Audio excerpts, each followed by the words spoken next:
Welcome to True Crime Garage. Wherever you are, whatever you are doing, thanks for listening. I'm your host, Nick, and with me, as always, is a man that will spend his spring break searching for Bigfoot with Jose Canseco. He is the captain. Jose, can you see that Sasquatch? It's good to be seen, and it's good to see you. Thanks for listening, and thanks for telling a friend.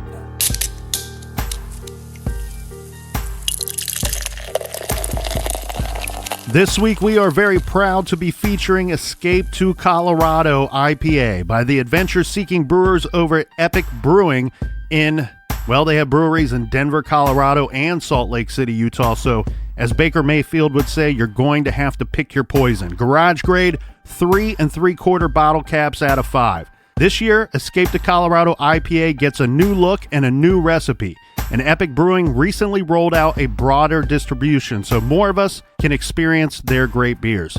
And this week's great beer was brought to us by this epic crew right here. First up, we have Kelly in Evansville, Indiana. And a big we like your jib to Amanda in Little Rock, Arkansas. Next up, a cheers to Sarah in Trape, Pennsylvania. And love from the C-Bus, we have Brittany W. in Columbus, Ohio. And a big shout out to Jen W. and Maddie Ice in Parts Unknown. And last but not least, we have Alec in Spanish Fort, Alabama. So thanks to everybody for helping us out with this week's beer fund. If you want to help us out for next week's shows, go to truecrimegarage.com and click on the donate button. If you'd like to see our ugly mugs, follow us on Instagram at True Crime Garage and check out our website, truecrimegarage.com, because we just restocked some stuff. We got some new stuff for the store, and that is enough of the business. All right, everybody gather around, grab a chair, grab a beer. Let's talk some true crime.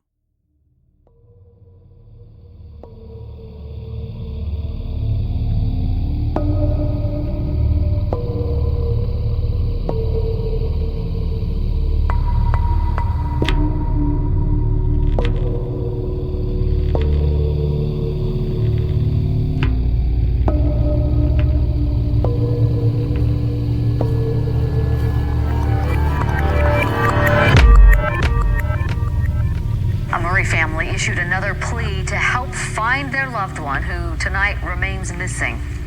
No matter what the situation, no matter what the problem that day, no matter what it was, she was still our beautiful college graduate daughter who was spirited and fun, and we love her so much. We need her back. Suzanne Louder says she talked to her daughter the day she disappeared, and Kayelyn seemed fine. But police tell a different story. They say she acted very unusual leading up to her disappearance. She called 911 3 times, reporting a fight and a burglary that officers say didn't happen. And 2 surveillance videos show Louder having animated conversations with herself. Police found no evidence of foul play.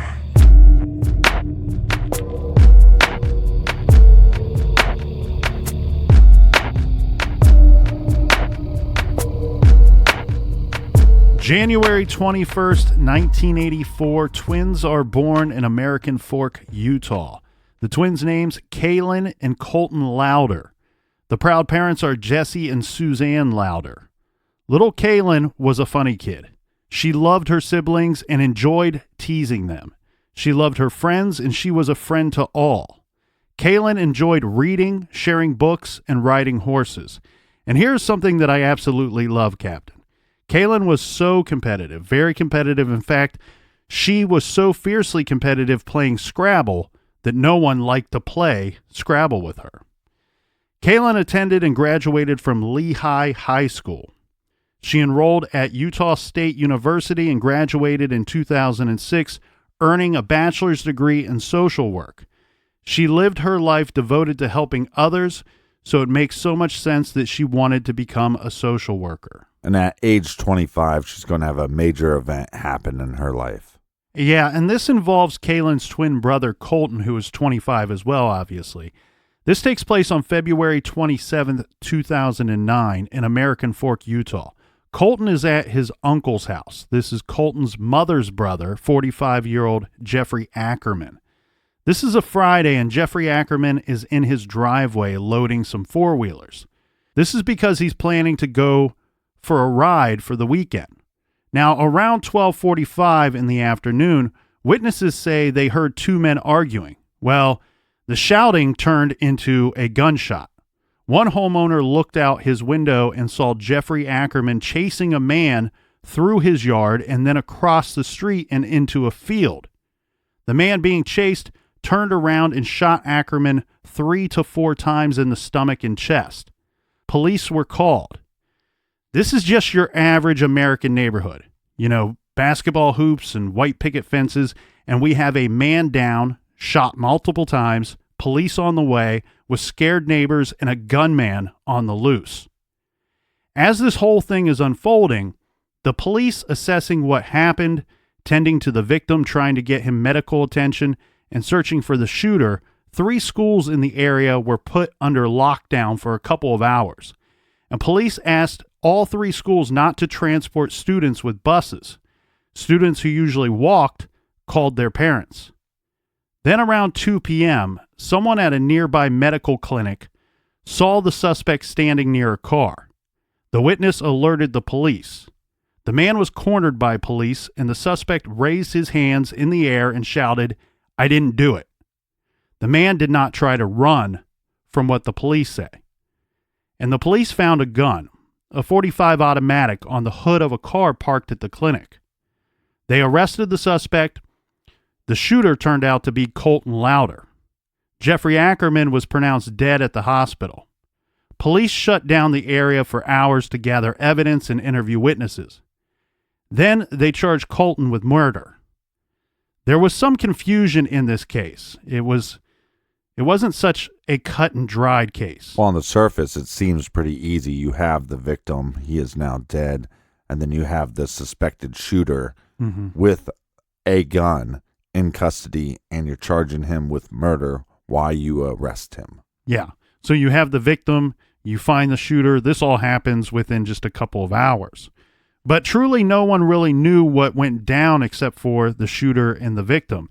And here we have a scenario where eyewitness reports are that the shooter was at one time being chased by the gunshot victim.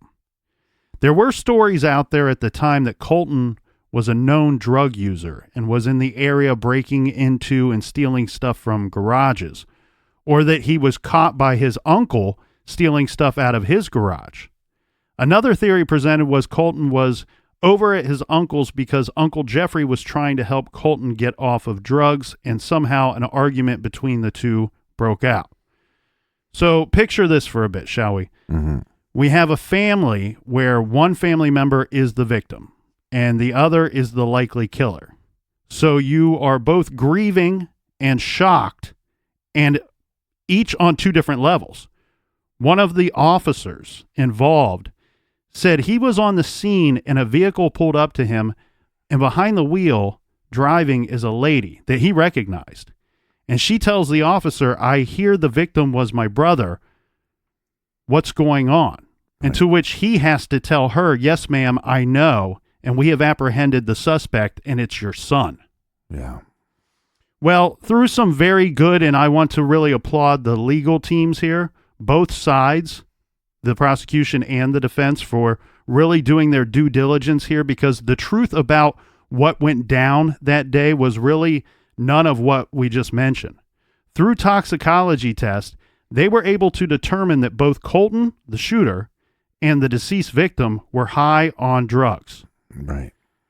This during the time of the shooting. Right. So we have a situation where we thought that his uncle was trying to help him get clean, but in reality, they were doing drugs together. Yes. And in fact, the deceased Jeffrey Ackerman was on a buffet of drugs, according to the toxicology test. Well, normally when I like to do drugs, I like to do a buffet as well. So both did a considerable amount of methamphetamines just before the shooting. So what we have here is people on the inner circles of each of these men that tell investigators that when Kayelyn Louder does drugs, he gets very paranoid. Right. And then others say when Jeffrey Ackerman does drugs, he gets very angry. So now you don't have to be Sherlock Holmes to deduce how this cookie crumbled, because both are lit up like Christmas trees, and then an argument/fight breaks out, and the paranoid guy shoots the very angry, scary guy. Well, and I'm glad you're not Sherlock Holmes, because that'd make me Watson. Well, and because of these circumstances and some other circumstances, the prosecution and defense are going to work out a deal.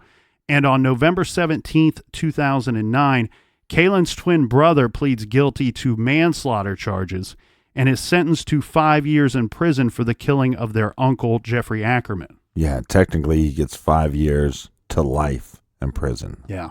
Well, and you know what, Captain? I want to point out how smart and caring this family is, the Louder family. I thought you were going to say me. Before we move on. Okay. So this is a terrible, horrible tragedy, but the Louder family was strong enough that they could both mourn the loss of one of their own and still support and care for one of their own.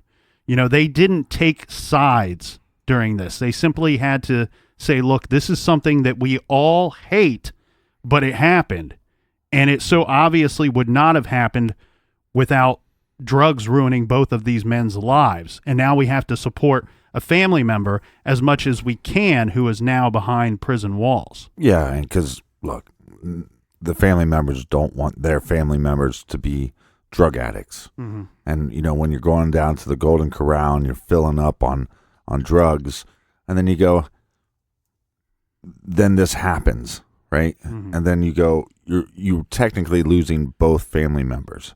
One is now deceased, but one you're losing to the prison system.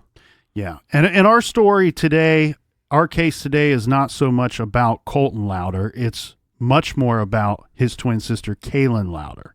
So let's fast forward to 2014. Because at some point later in the year, this would have been late August or early September of 2014. Right. Kayelyn lost her job. She was working at a private boys' school. This seems to be as a result of maybe a schedule conflict, because it appears that she was working 2 jobs. Kayelyn was working for Rover.com, which is a house-sitting, dog walking, online business. Right. And my guess here is that there may have been a scheduling conflict, meaning they might have been able to prove that we might have a situation where she called off work one day at the boys' school and they found out she was actually dog sitting or working for somebody else. Mm-hmm. So other than that, I don't really know the full particulars of her losing her job. But in late September, this is when things get strange. So Kayelyn calls 911 twice on September 26th. And we'll go through these in detail in just a minute. Right. The next day, Saturday, September 27th, 2014, Kayelyn calls 911 again. She is last seen on surveillance video leaving her condo, and this footage is from Saturday, September 27th, and around 7 p.m. After the third 911 call. Correct. Kayelyn Louder is reported missing on Wednesday, October 1st, 2014. Now, this is according to the Daily Mail. Police were first alerted to Miss Louder's disappearance on Wednesday after her roommate realized she had not seen or heard from her for a while. According to an interview with Kaylen's mother, sister, and cousin, on that Monday, right? So Kayelyn is last seen on Saturday. Right. On that Monday, just 2 days after, Kaylen's mother tells Kaylen's father how weird it is that she has not heard from Kayelyn. All right, so on the Friday, we got 2 911 calls. Saturday, 1 call. And then she's seen on camera leaving her condo. Nobody hears from her. This is now the Monday. Yes. And so I guess they checked in fairly regular, almost daily. Mm-hmm. So after her mother tells her father, hey, I've not heard from her, he tries to get a hold of her, but without any luck. Then Kaylen's roommate calls Suzanne, Kaylen's mother, on that Tuesday and asks her, have you seen Kayelyn? I haven't seen her for a couple of days. That is when the family begins to panic. The next morning, her father goes to her condo and he does not find Kayelyn, but he finds her phone, purse, and dog. Which is interesting. I mean, who cares really much about the purse? I mean, that probably has her ID in it, and that's interesting, but her dog, you're going to want to take care of your dog. Yeah, and one thing I want to point out real quick, too, is regarding Kaylen's car keys. Mm-hmm. So most of the articles out there regarding this case state that she left behind her phone, keys, purse, and the dog. And I want to try to, this isn't really going to clear anything up, but going to directly to the source, let's say, I did find an interview with the parents where they state that her car keys were gone. So I know that kind of just makes things confusing. I'm going to go with what they say because they have a more vested interest in finding her than anyone else. So let's go with, if they say the car keys were gone, they were gone. Well, and the car keys probably has her condo keys on it. And this is a pretty nice condo unit, right? Mm-hmm. Well, so the other thing too, Captain, is Kayelyn's immediate family, they were very involved in the search for their daughter and their sister. The missing flyers distributed, they distributed them. They put things online asking anyone for help and seeking information. The flyers list Kayelyn Louder as missing from Murray, Utah since September 27, 2014, aged 30 at the time, 5'8" tall, right, and weighing about 130 pounds with brown hair and brown eyes. Her condo was at the Willows condominiums, and she was in condo F at 5500 Willow Lane. Now let's circle back real quick and go through some of this stuff in detail, starting with the 911 calls. The first call is to report a fight. This is on Friday night, right?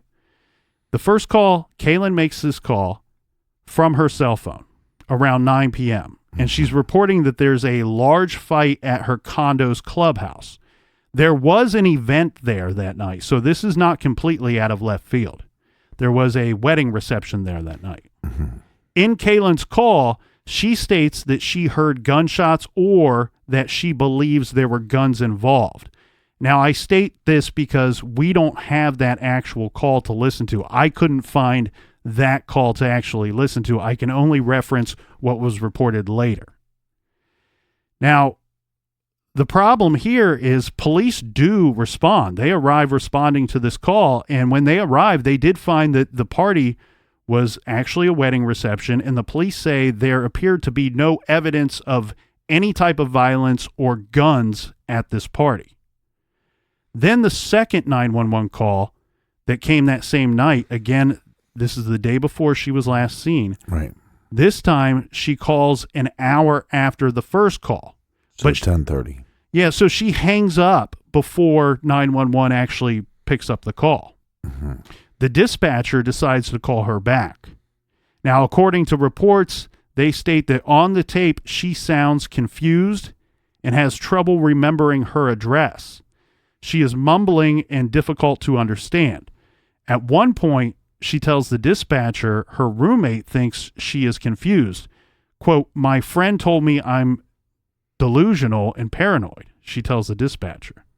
She also told the operator that this is a little strange because we don't have the full conversation to reference what she might mean by some of this stuff. But she also told the operator that she lived in a don't tell, don't meddle type of community, and she didn't want to endanger her friends. So that's the events that we know of that Friday, and those are the two 911 calls.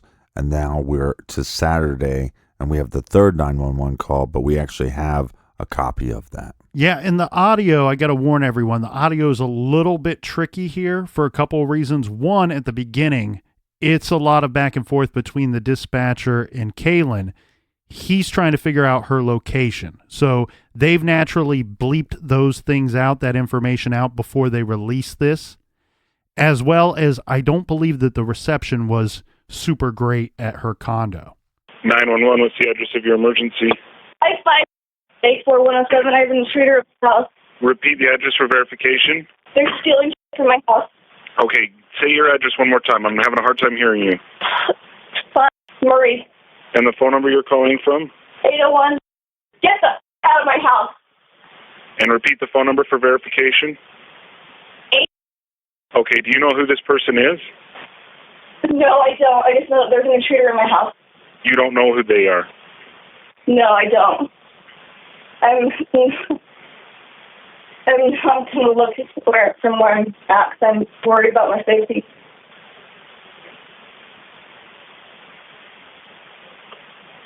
hurry. Are you at the location now?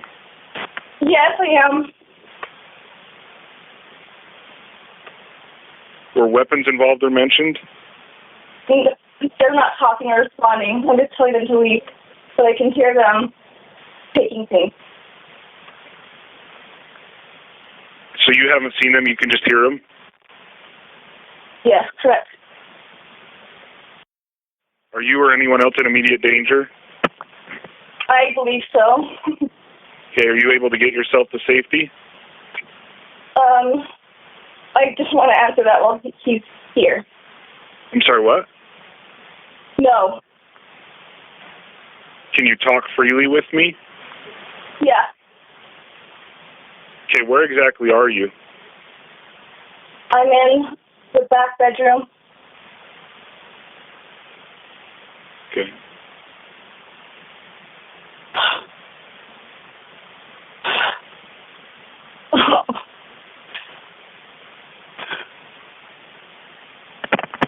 Where did the suspect enter the building? There's only one door. On the west side.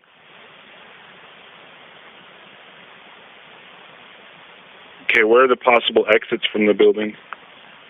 There's only one.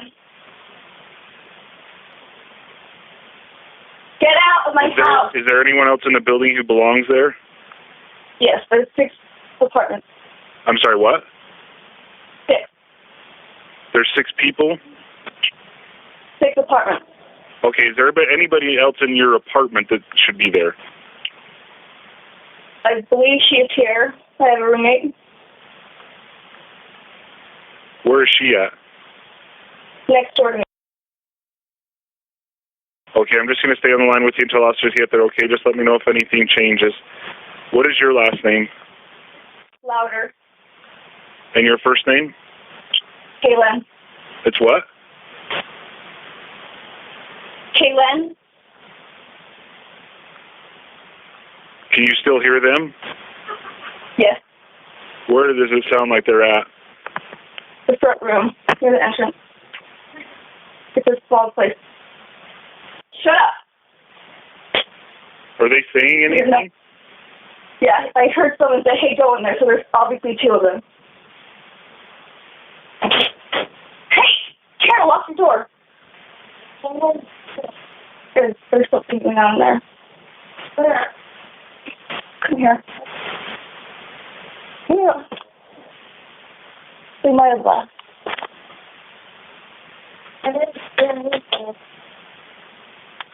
Okay, what's going on now? Hello? Okay. Since they left? They've left now? Yeah, so I'm just going to look and see if anything's been taken. Someone opened the door, and I heard them come in. So Okay. I know that Do you know where they went at all? No, don't do that, Carol. If the door's still locked, it's impossible. They must have a key or something. Because when I took the dog out, I heard people talking. And there was people last night, sitting outside the window. And so they, were scoping us out or something. Nobody knows about this. Oh, scary. About, the fake key? Or the hiding key? Yeah, but nobody knows about it. It's impossible. Well, I took it out. I had it on my person.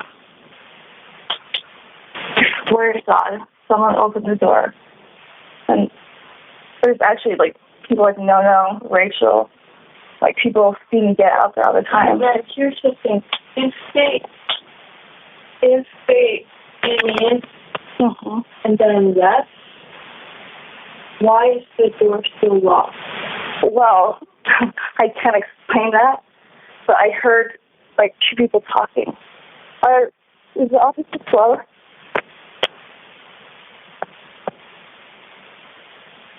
What was that? Is the officer close? I'm not sure where they're coming from. They're on the way. I don't know where they're coming from, though.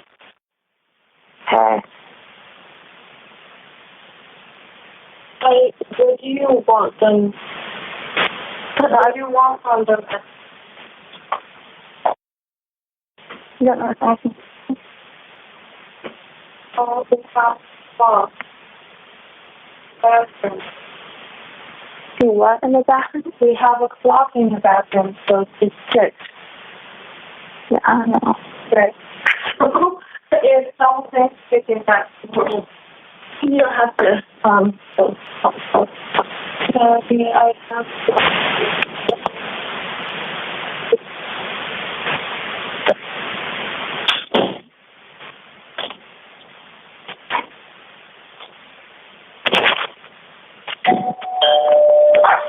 Well, we'll try to make heads or tails of this 911 call right after this quick beer break.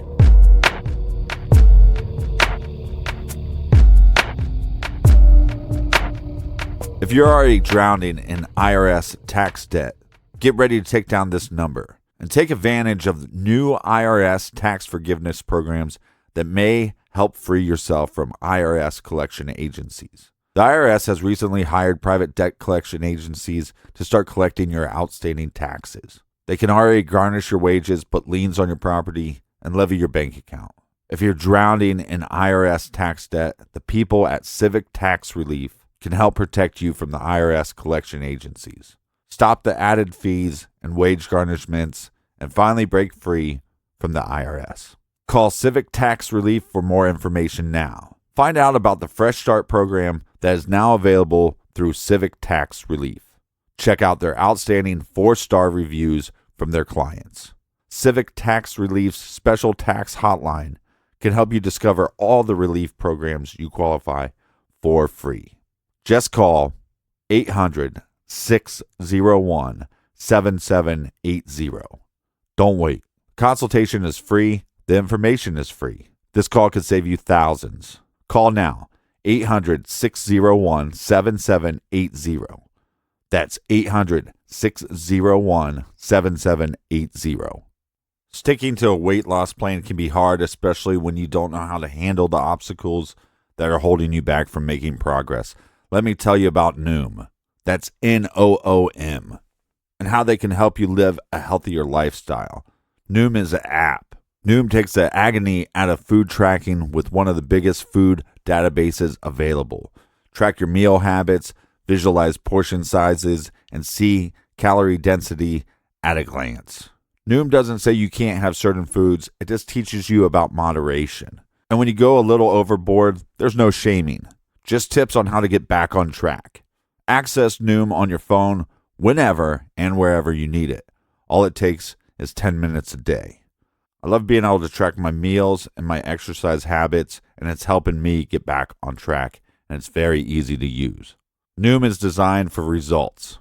It's out with the old habits and in with the new. Sign up for your trial today at Noom.com/garage. What do you have to lose? Visit Noom.com/garage to start your trial today. Again, that's Noom.com/garage. Start losing weight for good. Support for today's show comes from Third Love. Third Love uses data points generated by millions of women who have taken their Fit Finder quiz to design bras with breast size and shape in mind. The results? A perfect fit and premium feel. Simply answer a few questions to find your perfect fit in just 60 seconds. Then, once you receive your bra, you can wear it, wash it, and put it to the test for 60 days. And if you don't love it, return it, and Third Love will wash it and donate it to a woman in need. It's all a part of their 100% fit guarantee. This is hands down the most comfortable bra you'll own, with straps that won't slip, tagless labels, and lightweight, super thin memory foam cups. They even have a line of incredibly soft and breathable cotton bras. Third Love has been such a great sponsor that now friends and family and listeners are obsessed with their Third Love, and they won't wear anything else. It's a perfect fit. You're going to feel and look amazing. And just go take the quiz. It only takes 60 seconds. Third Love knows there's a perfect bra for everyone. So right now they're offering our listeners 15% off your first order. Go to thirdlove.com/garage now to find your perfect fitting bra and get 15% off your first purchase. That's thirdlove.com/garage for 15% off today. That's thirdlove.com/garage for 15% off today.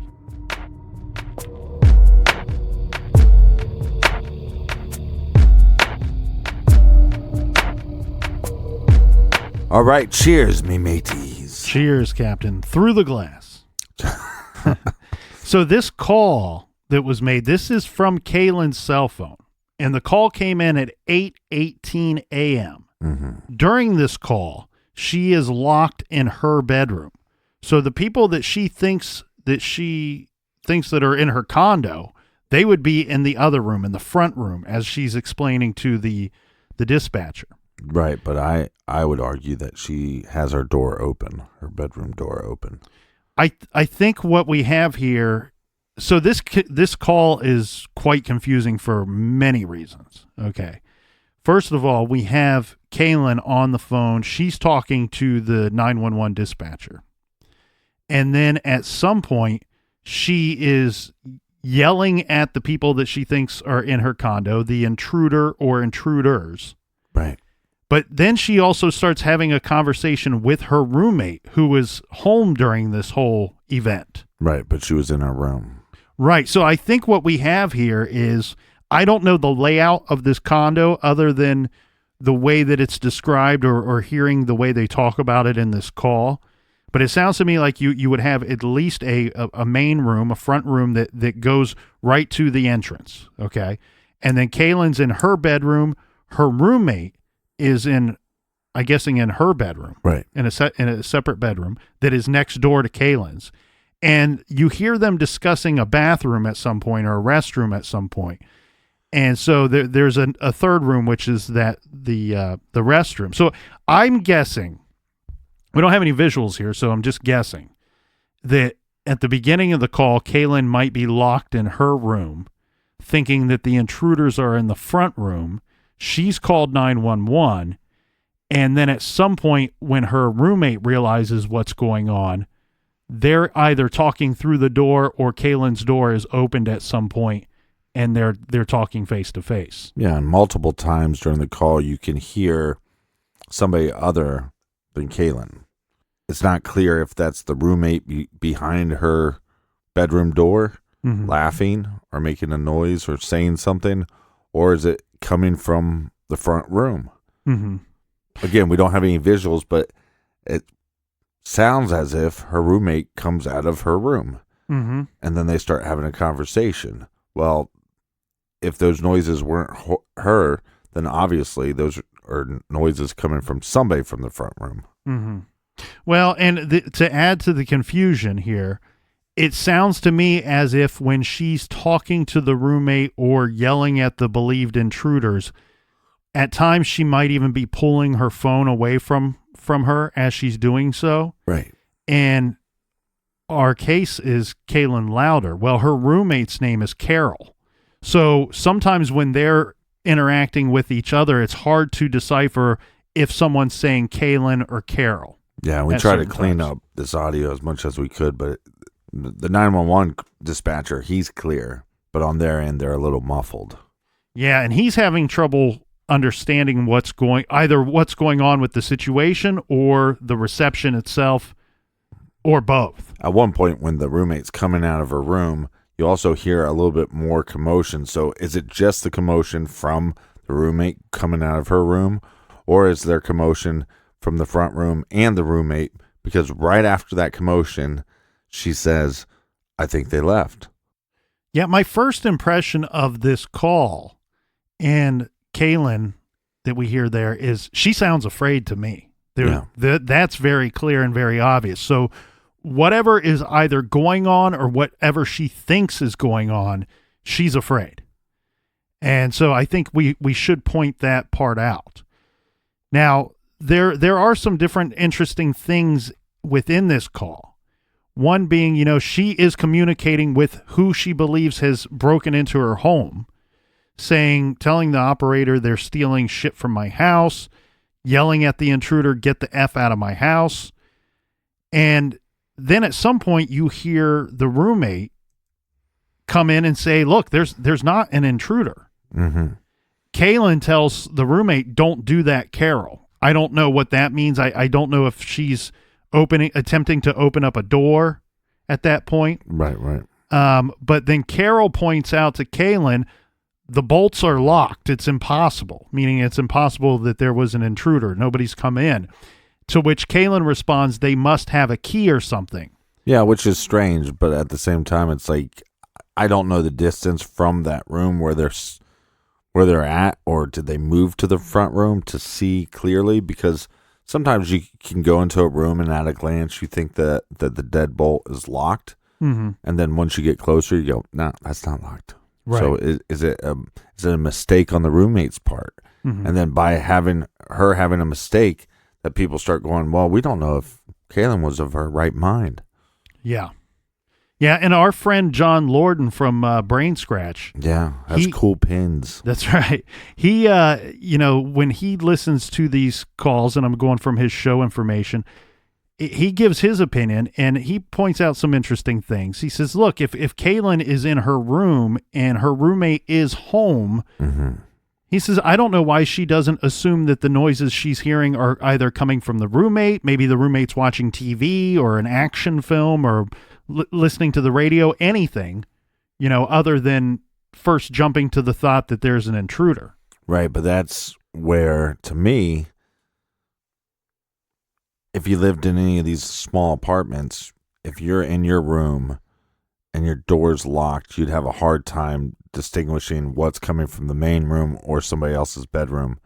But if your bedroom door is open, then you're going, okay, I can clearly hear what's coming from her bedroom, and whatever sounds I'm hearing in the front room are not the sounds that I'm hearing coming from my roommate's room. Yeah, and I don't know the layout of their condo inside their condo, but I do know the layout of the condo complex, and I can say this: they are sharing walls with neighbors. So, right. And and anybody that's lived in an apartment or a dorm or a condo, that it's not tough to hear your neighbors from time to time. Yeah, there's that Mitch Hedberg bit where he says he'd blast his music and his neighbor would always come knocking on his wall to tell him to turn down. And he'd always go up to the wall and go around. There's no door on my side.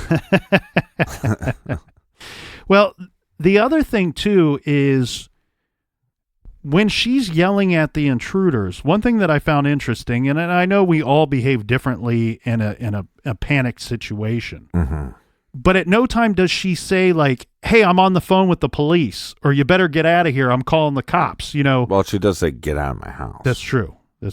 Right, yeah, but you're right. She should be going, if you would threaten, hey, I'm going to call the cops, I'm on the phone with the cops. But she's not trying to be quiet about being on the phone with 911 either. No, it's not like she's whispering, huddled in her closet or in a corner somewhere. I think she has her bedroom door open, and I think she's looking down the hallway or whatever. And I think what's strange to me is the shut up. The shut up. It's like, are they laughing? Well, there's a laugh in there. Yeah, let's play that clip. Play the laugh real quick. Can you still hear them? Yes. If you listen closely, in between they're talking, you'll kind of hear a ha ha ha ha ha ha.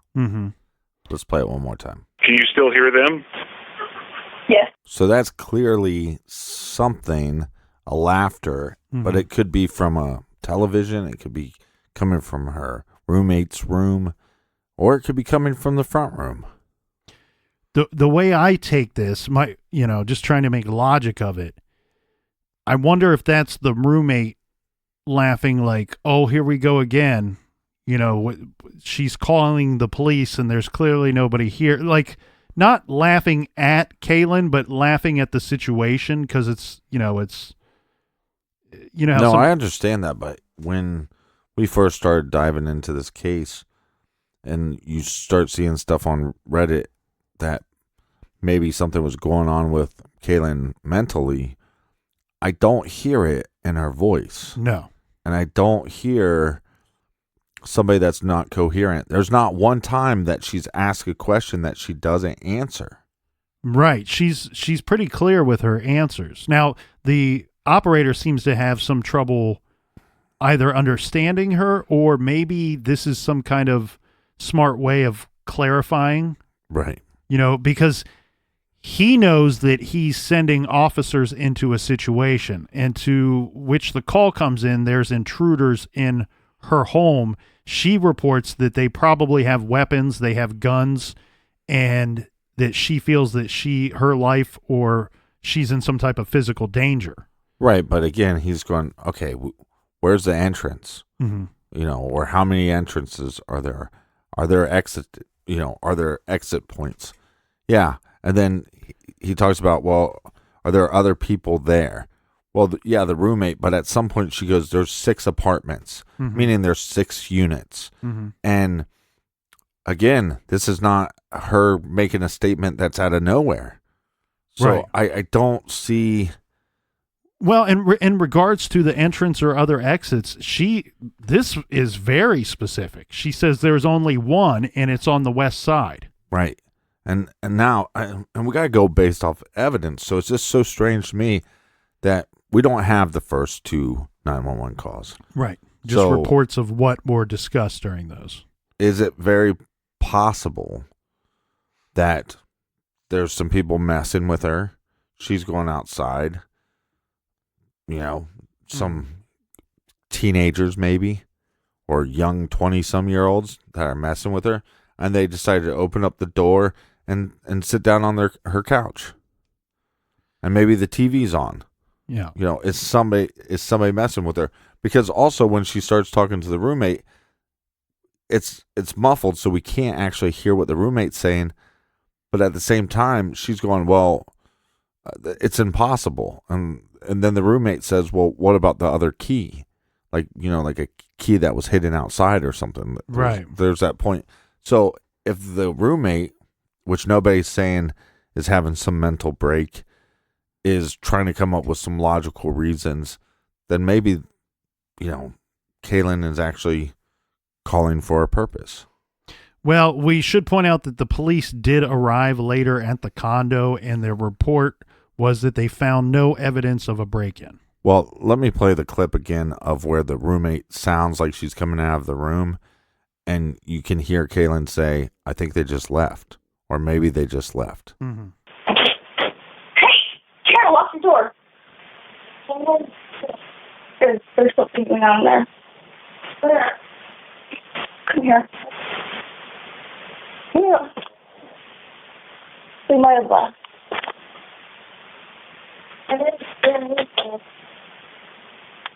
Okay, what's going on now? Hello? Okay. Since they left? They've left now? Yeah. So I'm just going to look and see if anything's been taken. All right, so to explain that the best way I can, there is some kind of noise, doors opening or closing. It definitely sounds like the roommate, but I can't be for sure that it's just the roommate and not the main door to their place. Right. And so she yells at some point. I think the door opening startled her. Maybe it's the roommate. Again, maybe it's a combination of both. But right after, she says, lock your door or something like that. And then at some point, as she's still talking to her roommate, she says, come here to the roommate. Mm-hmm. And then the roommate goes there. So again, if this person is acting out of their mind, quote unquote, then why would you be going into the room? Why would you be listening to her? And then she's going, I think they left. I heard a noise. I think they're gone. Now I see my roommate. Mm-hmm. And then the cop says, hey, what's going on? And she goes, I think they left. Well, what are you doing now? I'm going to go check to see if they took anything. Now, I don't know about you, but if I called the cops, and that's how this conversation would go down. Right. Well, and then I hear her say they might as well. So I think to that she might be being asked by the roommate if the cops, do we still need the cops, or are they still on their Right. way? And I think she's responding, well, they might as well. They're all, because she knows, according to what she's been told by the dispatcher, that they're already en route. Right. And then the call drops off after someone rings the doorbell. Right, which we could assume is the cops. Could be the cops, and so then the call ends there. Like, hey, guys, the cops are here. I do want to point this out. I don't think, from what I hear, that there was an intruder. And I also think that possibly... But that doesn't mean that somebody's going out of their mind.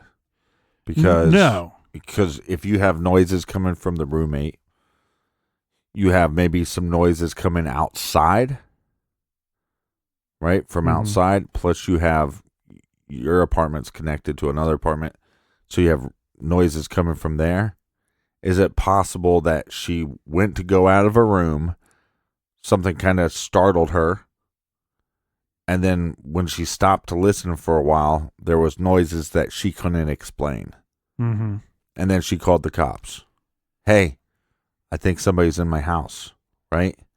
And then the cops come and they say, there's nobody in the house. How many times do you think they get calls every month of, I could hear a crash in my garage. This happened to me one night. Hear a crash in my garage. It's like 11:30 at night. And there was kids going around the neighborhood, or maybe there weren't kids. At night, when there was garage doors open, they were going in and just grabbing whatever and taking off. Mm-hmm. And so I hear this crash in my garage, and it's 11:30 at night, and I pause and think, should I call the cops? So my first thought, well, just let me open up the door. Right. So I open up the door, turn on the light. Well, guess what? The garage door was closed, and something just fell over. But it wouldn't have been unreasonable if I would have called the cops. Right, and then they show up and they determine that nobody broke into my house. Oh well. Well, like I was saying, I don't think, from what I can hear there, I wouldn't say that there were intruders into the condo. However, this thing, and these are other people's words that I've found online, people commenting and posting comments regarding this situation, where people say, well, she's clearly crazy. She's clearly delusional, out of her mind. Right. I want to remind everybody that posts something like that, this young woman is only out of her mind if there's no one there. We can't say for certain that there was no one there. From what I hear, it doesn't sound like there was anyone there. But what I don't like about this situation is at no point, at no time could I find the roommate who was clearly there commenting regarding this situation, clearing up what may or may not have been going on. Right. The family is very upfront, very forward with leading the search and looking for their daughter and their sister. And they are in the press. They are commenting. They are doing interviews. And I understand that doesn't work for everybody, but the one person that is still available that could clear up what could have been going on Friday night, as well as what could have been going on Saturday morning, I couldn't find at any point that they ever gave a statement. Yeah, but no, everything you said there was great. But you have a family saying, we talked to her. She didn't seem like she was off her rocker. Right. Right? That her mother spoke to her. So I'll take you through that scenario real quick. Yeah. Okay, so her mother, Kaylyn's mother, Suzanne Louder, says that she spoke to Kayelyn on this same day, that Kayelyn sounded normal to her. And from what I found, Kayelyn checked in often, almost daily, with her family, and I think that was most of the time with her mother. So if anyone is going to be aware that something was wrong just by going by Kaylyn's tone or Kaylyn's voice, I'm very confident her mother would be able to decipher that just from a phone conversation. But to be clear, I don't have the time of that phone call from her mother to Kayelyn, but her mother does state that it was the morning of the disappearance, which that 911 call was the morning as well. Right. But do we have a comment from the mother saying, hey, I've listened to this 911 call and that's my daughter and it doesn't sound odd to me? Because it doesn't sound odd to me. Mm-hmm. Again, there might not be somebody in the apartment, but is that just a mistake that she made? I believe the family's statement regarding this 911 call and the surveillance footage, which we will get to, is that maybe some of it seems strange, but not all of it seems strange. And I think what comes up most of the time in the media was the surveillance footage, so they may simply be responding to that. The problem is their daughter is missing, and when she is missing, there's so many people in the public and it's saying they're not responding well to it. The citizens, the public is not responding well to this missing woman because the public's perception by some were, oh, this person lost it. She's delusional, and she either ran away or harmed herself. Right. So therefore, the alert level is not of great concern as far as the public goes. And when you're her family who need to find their daughter, all you have is the public's help. You're crying out to the public, help us find our daughter. And one thing that I love that they stood by and kept reiterating, you hear in that clip that we played for the trailer, the news clip, where the mother almost goes out of the way to say, our college graduate daughter. Right. And I think and then she goes on to describe her personality a little bit. I think that was very smart on the family's behalf, because I think at that time what's going on is they're saying, you know what, we desperately need the help of the public to help find our daughter. Well, they probably read a lot of books, and we need them to see her as a person, as a real life, living, breathing human being with feelings that's just as normal as everybody else out there. And I think that's their way of pushing past, hey, it doesn't matter whatever you think is going on in these 911 calls and on the surveillance footage. This person's still missing. Finding her is the goal, not so much figuring out what's going on. Right. So listening to this tape, I mean, your gut feeling is there's not somebody there. That's fine. I could agree with that on some level. I don't think there's any solid proof that we hear somebody else. I mean, there's the times that we even hear laughter. It's, again, you could just say it was the roommate. That would make logical sense. But what's your gut feeling on her mind state at this point? That's difficult. That's very difficult because, like I said, this is only delusional if there was in fact no one there, and I don't think that there was someone there. But regarding her words and her answers to the dispatcher and how she responds to questions, she doesn't sound delusional to me. Yeah, and it's also difficult too because obviously we didn't personally know her, so we don't know anything of her. We don't have like speeches of hers to go over to determine how she was normally.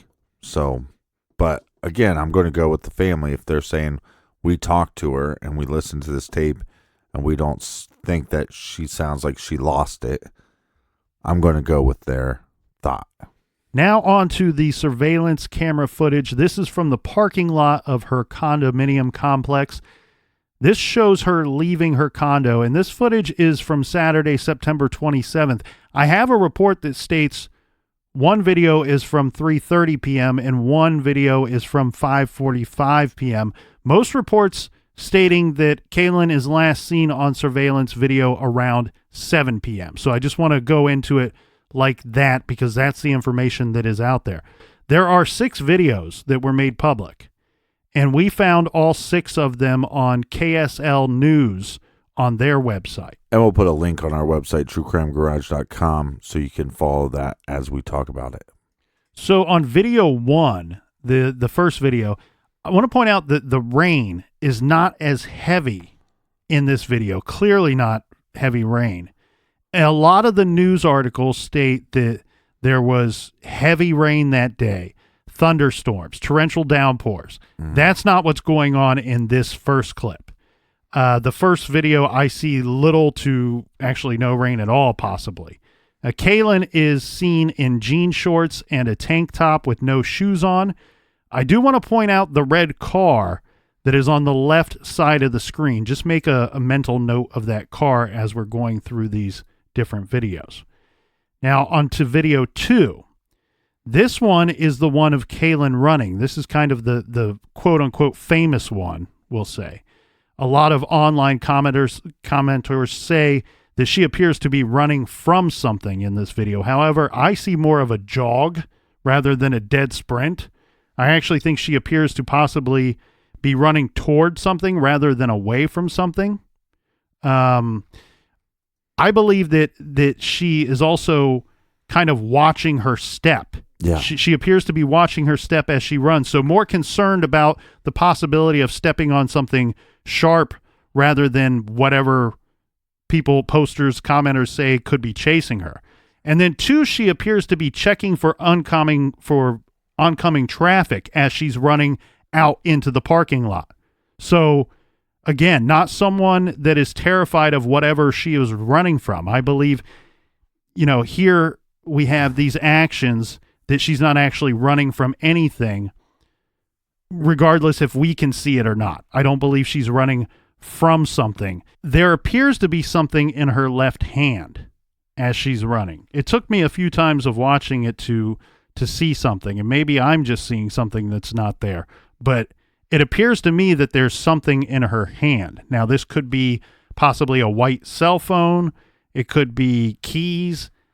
I don't know what it is, but that kind of goes back to my point of I feel like she's running to something, like you don't put on your shoes every time if you're just going to run outside real quick and hand something off to the driver of a car, or if you're running next door to deliver something to, a neighbor at some point. Yeah, or maybe it has something to do with her dog. But we have this maroon car that's in the first video, not in the second video, and all of a sudden it shows up again magically in the third video. Mm-hmm. Well, in video 3, this is the one where Kayelyn is talking. Some say that she is talking to herself, and I believe police even stated that in their comments regarding this footage. Mm-hmm. Look, sorry, but she's clearly talking to her dog, Phyllis. Phyllis is a small black pug. Yeah. And her dog is outside with her. Everyone that I know talks to their pets. And she's probably... It's a white bag to pick up the poop. Well, at this point, it's clearly a white bag. But the reason why I suggested possibly other items for video 2 is only because we have a list of items that were left behind. And I can't clearly decipher that that's a bag in video 2, where you can in video 3. And so what I think we have here is some people, they like to spin a nice yarn, right? And it's a better story if she's out in the parking lot talking to herself. But I'm sorry, people, that's not what's going on. She's talking to her dog, very likely trying to encourage her dog to go to the restroom because it's sprinkling outside. There's a light rain at this time. Yeah, what's the command? It's normally make, right? Make. Well, make. Make. Possibly, yeah. But I do want to point out, as you pointed out, Captain, everybody note that the red car is back again on the left side of the screen. Right, and then in the fourth video, it's gone again. Mm-hmm. But there is a white bag. There's a grocery bag that's on the right-hand side that is now there. So that bag is lying on the pavement. Right, but that's not the one she's holding. You can still see her holding a bag. Yeah, and I actually think if you go back and look at video 1, 2, or maybe it would be 2 there. And 3, I think it might already be there. Yeah, man, they don't listen to our show. Don't litter, people. So video 4, this video, most point out that Kayelyn is looking around quite a bit, and some people, of course, their imagination starts to wander and they go, well, she's probably looking around for something that either she thinks is there or that somebody's chasing her. But again, using logic here, I think what we have is a situation where she's now back outside with the dog, and she's probably put the dog down in the grassy area that's just behind her. Yeah. She's on the pavement. I think she's put the dog down. And with her looking around, it could be she's either looking for other animals, if any neighbors are walking around, or looking around to make sure that her dog went to the restroom so they can go back in. Mm-hmm. At this point, it does appear to me that it's raining. Or I'm sorry, it does not appear to me to be raining in this video. So a break in the rain. This would be a good opportunity to take the dog outside. And it, as you pointed out, Captain, she is holding a small white plastic bag in her right hand at that time. So again, I think that any of her actions and movements in this video are in regards to her dog, Phyllis. Yeah, and what a great name for a pug, right? Mm-hmm. No, I agree with you. I think she is talking to the dog. And I think the dog was out there in the first video that we just didn't see. And she possibly ran, not away from anything, because it looks like she had to like run to go get something almost. Like, oh, crap, I forgot a bag, right? Mm-hmm. Or I forgot whatever, right? And so she runs back, comes back, the dog's there. All right, make, do your business. And we see that maroon car, but then the last footage, the last video, she's not in the video, but we do see a red car that goes through.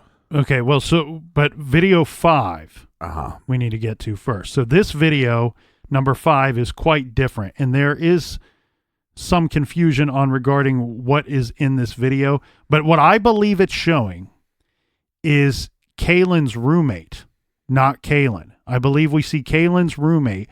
She walks out of that same area that Kayelyn had walked out of. Now, Right. Note the blue car to the right of the roommate as she is walking out to the parking lot and then over to the garages. So what you can't see from this video is the layout of the condos.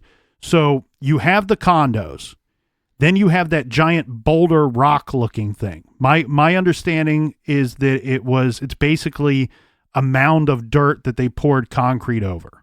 Right. Okay.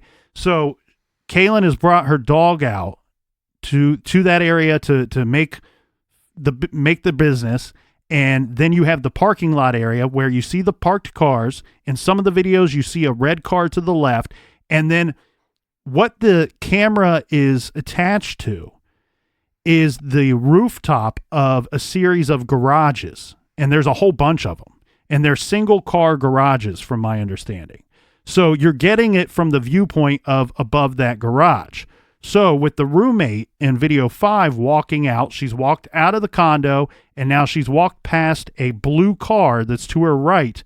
And she's looking, she seems to be paying attention to that blue car for some reason. Maybe it's of no importance at all. And then she walks over into one of the garages. Then on video 6, this shows a red car driving slowly. Note that the car is driving slowly near the blue car once again that we referenced earlier. Again, this could be the driver paying close attention to the blue car. Then the car appears to be pulling into one of the garages, and note this would be a garage that seems to be in a similar location, if not the exact same location, as to where I said the roommate appears to be walking into. Mm-hmm. So what I think, because there's no sound. So some people have raised question, well, why even bother show us this? But I believe we're seeing the roommate walking out to their garage, and then you're seeing her return in her red car later. Yeah, again, it's hard to know without knowing the layout of the land too much, but we're going to put that link on our website and on our blog. Please give us your thoughts on these videos. They're very short video clips. And I have some notes regarding the footage as a whole when you put them all together as one big movie, let's say. Now, I said to you, Captain, on the phone last week that I believe that these are cameras that once they detect motion or movement, that they then record what they see until they no longer detect motion. After watching the videos many times, I now think differently. I think that these are always recording and that we're just seeing snippets that at some point before they release this footage to the public, that they just cut it at different points for whatever reason. It could be just arbitrary. Who knows? Well, it could just be motion sensor too, because it seems like a lot of these videos, there's motion in there. Mm-hmm. Either the roommate walking or the car. So, yeah, I think with my background, what I'm seeing here is cameras that are recording all the time. I also think that these cameras were probably not installed with the purpose of watching individuals coming and going from that walkway area, but the main purpose, sole purpose of protecting the cars in the parking lot and the garages that are there as well. Also, remember that blue car I pointed out? I wonder if this could be Kayelyn's car. The blue car is present and parked in that same spot every time we see Kayelyn. In fact, the blue car is there for all 6 videos. Mm-hmm. But I do want to point out, too, some things. We don't have timestamps, or at least the videos I watched didn't have them. So we don't know at what time each of these videos is made or taking place, or even the actual order of the videos, other than the assumption that they are in the order per the news station KSL. Yeah. But in these videos, again, I don't see any evidence of somebody losing their mind or not coherent. Like, all the actions that she makes, I can make logical assumptions of why she's making these actions. Well, and that's where I fault some of the news stations and some of the coverage regarding this disappearance is we have them saying she's talking to herself. She appears to be interacting with someone that's not there. Mm-hmm. That's just telling a tale. It's just spinning a yarn. It's making a good story out of a tragic story.